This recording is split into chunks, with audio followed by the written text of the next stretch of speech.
Terve, everyone. Welcome to Thursday, March 28th, 2024. Happy birthday if it's your birthday today. You share a birthday with Reba McEntire, Vince Vaughn, Lady Gaga, Julia Stiles, country singer Rodney Atkins, and NBA star Rick Barry, and Anheuser-Busch CEO August Anheuser-Busch.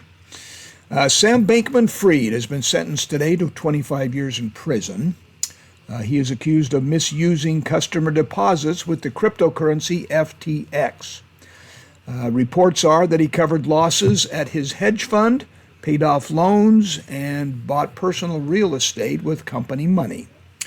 People signing up for unemployment went down slightly last month. Let me throw some numbers at you. The 4-week average of unemployment went down by 750 people to 211,000. Unemployment is at 3.9% right now in February. That is for last month, for February. It's the 25th straight month being under 4%, which is the longest streak since the 1960s.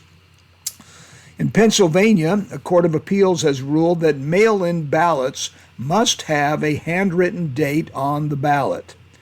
That's the law in Pennsylvania, and a lower court had previously ruled that it wasn't necessary, that a ballot without the required handwritten date would still be accepted. But the appeals court said no. It has to have a handwritten date on the ballot to be valid, according to Pennsylvania law. And in a related story, Montana's Supreme Court has determined that voter reform laws in that state are unconstitutional.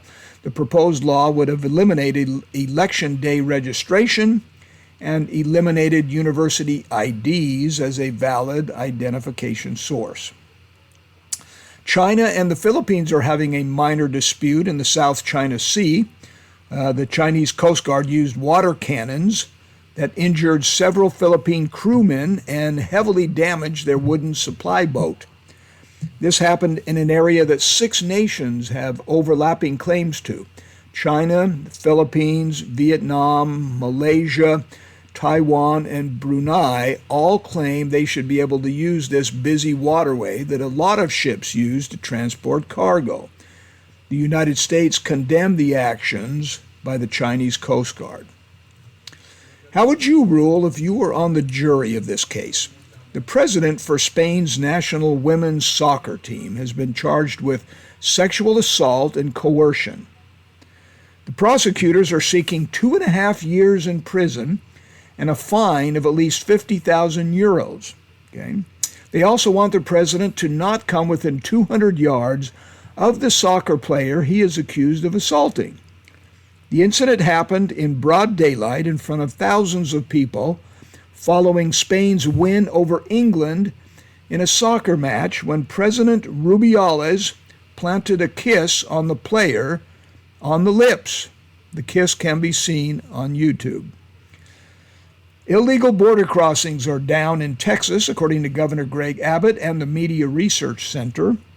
Governor Abbott attributes the success to Operation Lone Star, a program that Texas has come up with to curb illegal border crossings. Encounters with illegals at Texas entry points has fallen by 28%. Florida Governor Ron DeSantis signed into law yesterday a bill making it easier to evict squatters on your own property. You perhaps have seen stories of those who have property that is taken over by people living on the property without permission. They just decide to move in because you don't live on the property currently, or you're gone on vacation or whatever.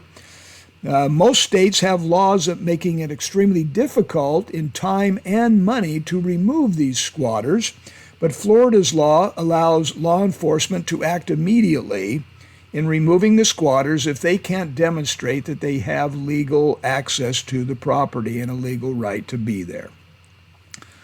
Punxsutawney Phil is now a father. That's right, the famous groundhog who resides with his wife at the Punxsutawney Library in climate-controlled quarters became a father of twins. There is no word on what they will name the new kids. It's in sports. It's opening day in Major League Baseball. All the teams are in action except for 4 teams, as 2 of the games have been rained out. All the teams have a ritual of having some dignitary or celebrity throw out the first pitch, right? You're familiar with this. The Texas Rangers decided to honor the fans by having a superfan, Michael Carter, throw out the first pitch. He has been a ticket holder for 45 years, since 1979, and has been going to games for over 50 years. In basketball, the NIT is down to its Final Four after last night's games. It's Seton Hall, Georgia, Indiana State, and Utah who will be vying for that final position as it's down to the Final Four now in the NIT. In the NCAA tournament, that of course continues tonight with the Sweet 16. 4 games tonight, 4 games tomorrow night. I know you filled out your bracket with such high hopes this year. The NCAA Division II tournament is also going on right now, and it's a big deal for the teams who have, for the smaller schools who compete in the Division II NCAA tournament. I know because I rooted for a Division II team when I lived in Anchorage, Alaska, and they were a good team who beat a lot of Division I teams.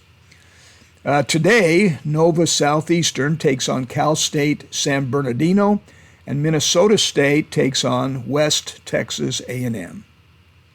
In entertainment, the top 5 movies at the box office this week are number 5, Arthur the King, number 4, Immaculate, number 3, Kung Fu Panda 4, number 2, Dune Part 2, and this week's number 1 is Ghostbusters, The Frozen Empire.